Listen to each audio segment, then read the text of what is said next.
All right, let's look at this first question that we have here. Which fraction represents the shaded part of the model? Okay, so the first thing that we're going to do is we're going to count our total number of pieces and we're going to determine the denominator.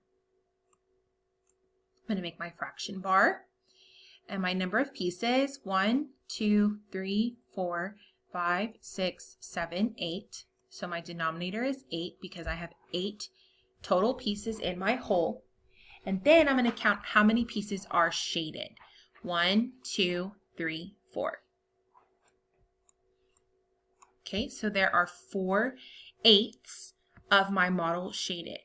4/6 is not the same. 4/4 is not the same. 4/8 is the same. 1/4 is not the same.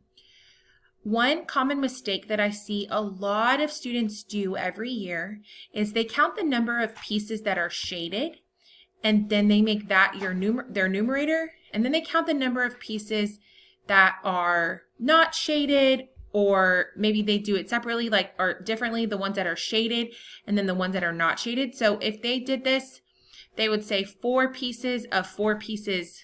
So 4 pieces are shaded and then 4 pieces are not shaded, and so they would say their fraction is 4/4. Well, 4/4, if you only have, if this is my rectangle right here, I'm going to outline what I'm going to use as an example. If this is my rectangle and I have 4/4 shaded, so I'm going to shade this one, that's already shaded, and that's already shaded. You have one whole that is shaded because all 4 of your pieces are shaded. Here, 4 out of your 4 pieces are shaded. So a lot of students I've seen, they would choose letter B as their answer because there's 4 pieces shaded and 4 pieces not shaded.